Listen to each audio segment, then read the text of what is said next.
Dukung oleh Bang Abraham, Anda melihatnya bagaimana? Karena kalau kita lihat apa yang dilakukan KPK, setiap hari pasti selalu ada, tidak setiap hari, tetapi minimal tangkap tangan itu sebulan sekali adalah kita melihat. Kemudian orang yang dipanggil diperiksa, pejabat silih berganti, baik di daerah maupun di lokal, tetapi kok tampaknya tidak ada efek jera. Jangan-jangan memang cuma buat gaya-gayaan di TV dan di mata Najwa, tapi tidak ada efek jerahnya nih, pejabat-pejabat masih berani saja terhadap KPK? Saya lihat lebih ke keserakahan ya, ketamakan. Jadi tadi seperti Najwa tanya sama Pak Arya bahwa gaji seorang bupati itu 6 juta. Jangan salah loh Mbak Najwa. Memang gaji pokok 6 juta. Tapi fasilitas-fasilitas yang diberikan oleh negara itu sebenarnya luar biasa. Jadi sebenarnya kalau kita mau lihat, gaji plus fasilitas yang diberikan oleh negara kepada pejabat publik, itu sebenarnya tidak perlu lagi orang-orang atau pejabat negara itu korupsi. Korupsi itu ada siklusnya. Pertama itu ada kebutuhan, kedua kesempatan, ketiga keterusan, keempat keenakan. Jadi pertama diulangi dong Mas, Pertama ada kebutuhan. Kebutuhan. Ya, entah itu kebutuhan untuk operasional begitu ya, atau kebutuhan untuk pribadi yang mendesak. Kemudian ada kesempatan nih, dia ambil kesempatan itu. Begitu dilakukan, oh enak nih kan, keterusan. Begitu terus semakin enak, ya keenakan dan ketamakan gitu. Ujungnya seperti itu. Jadi kita harus potong dari siklus di awal. Ya, jangan sampai kebutuhan itu diada-adakan dan ruang-ruang kesempatan itu kita tutup melalui berbagai macam pagar. Apa misalnya yang Anda lakukan? Yang pertama, saya minta ya, eselon 2, eselon 3 semuanya laporkan harta kekayaannya gitu. Yang kedua, kita mulai proses elektronisasi untuk semua. Jadi transparansi, jadi kesempatan untuk mengotak-atik manipulasi itu ditutup. Ya, sehingga nggak ada ruang-ruang mereka melakukan sesuatu dan tidak terkontrol oleh publik. Itu yang paling penting. Oke. Mbak Yeni, kalau tadi dikatakan nilai-nilai budaya yang makin lama makin tergerus, dan itulah kemudian yang membuat banyak dari kita seolah-olah permisif terhadap korupsi. Anda melihatnya?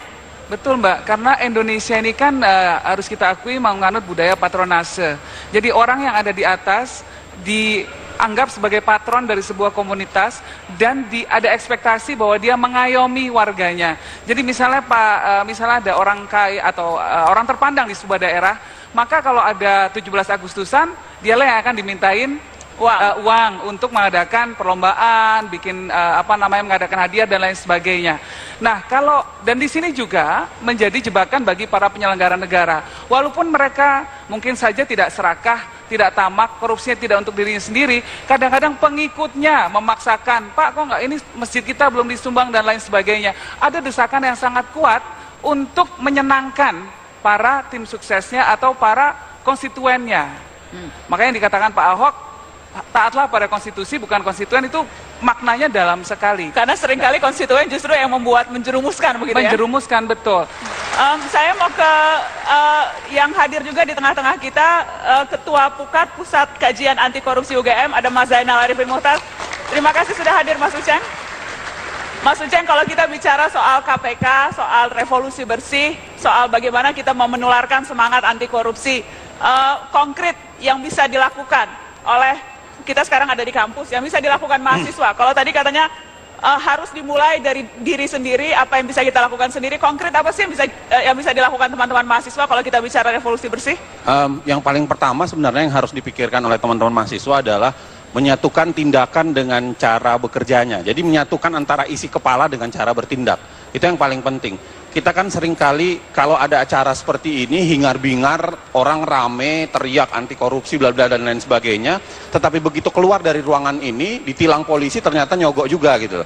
Maksud saya adalah, mari sekarang kita samakan cara berpikir, ya, cara berpikir dengan cara bertindak. Kalau Anda bicara soal anti korupsi, Anda bicara soal tidak ingin melakukan sesuatu, Anda bicara soal mendukung pemberantasan korupsi, maka jangan jadikan kepentingan individu seperti yang dikatakan oleh Pak Abraham tadi, itu menjadi yang lebih ke depan.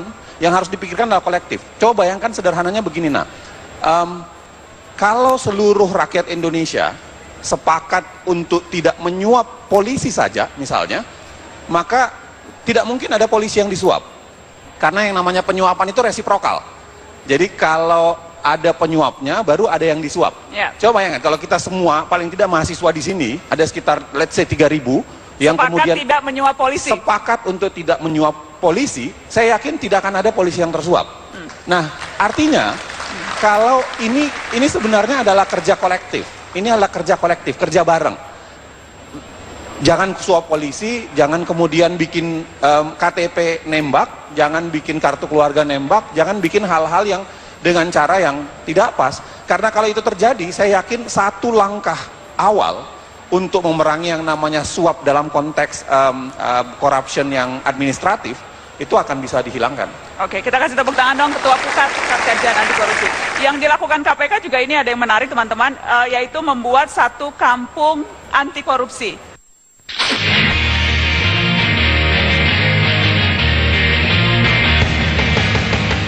Mari kita jalan-jalan ke Kampung Prenggan, sebuah kampung di Kota Gede 20 km dari pusat kota Yogyakarta. Di kampung ini, Komisi Pemberantasan Korupsi membuat proyek percontohan pencegahan korupsi berbasis keluarga. Sebuah warung di RW 10 ini misalnya, sengaja memajang aneka barang dagangan tanpa perlu dijaga. Warga diharapkan jujur meninggalkan uang sesuai harga barang yang tertulis.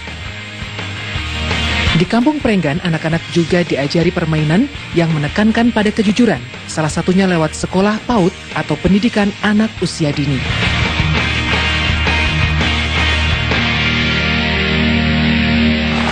Ya, itu dia kampung anti korupsi. Sebenarnya seperti tadi yang saya katakan, kita ingin merekonstruksi kembali ya, karena ada nilai-nilai yang sudah tergerus, kita ingin kembalikan. Karena menurut hemat kita, kata integritas ini kan sebenarnya filosofis bagi banyak orang. Mungkin ada sebagian orang belum paham betul apa yang disebut integritas. Oleh karena itu sebenarnya maksud kita pilot project ada kampung anti korupsi, kita ingin membumikan kata integritas itu di lapisan masyarakat paling bawah. Sebenarnya intinya itu agar supaya mereka paham bahwa ada nilai-nilai luhur, kejujuran, kesederhanaan, itulah nilai-nilai integritas sebenarnya. Dan saat ini sudah hadir juga di UGM Mbak Wiwi.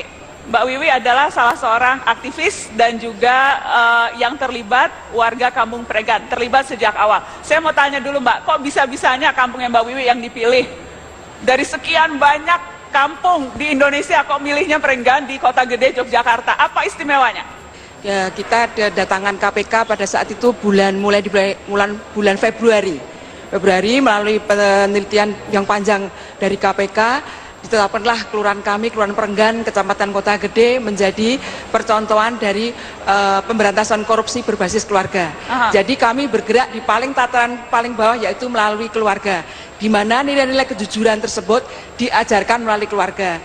Di mana dalam kegiatan tersebut kami merekrut para relawan. Relawan diantaranya adalah satu itu adalah guru PAUD, adalah mungkin yang pendidik atau guru yang memang bertempat tinggal di kelurahan kami, dan yang saya adalah relawan-relawan yang memang kami latih, dan kebetulan ini perjalanan ini dikawal oleh KPK selama 3 tahun ke depan. Yang konkret misalnya begini, seperti tadi percontohan di warung tadi, jadi anak-anak itu bisa belanja, di situ udah ada tertulis, misalnya kue ini harganya 1.000, walaupun tidak ada pemiliknya, tapi anak-anak itu bisa meninggalkan, begitu ngambil kue, ninggal uang 1.000 di meja. Setelah itu nanti suatu ketika dia lewat, Bu, tadi saya ngambil kue di sini, uangnya saya tinggal, iya sudah saya terima. Mudah-mudahan bisa tertular ke yang lain-lain. Mudah-mudahan tanpa lewat KPK itu pun bisa tertular. Kadang-kadang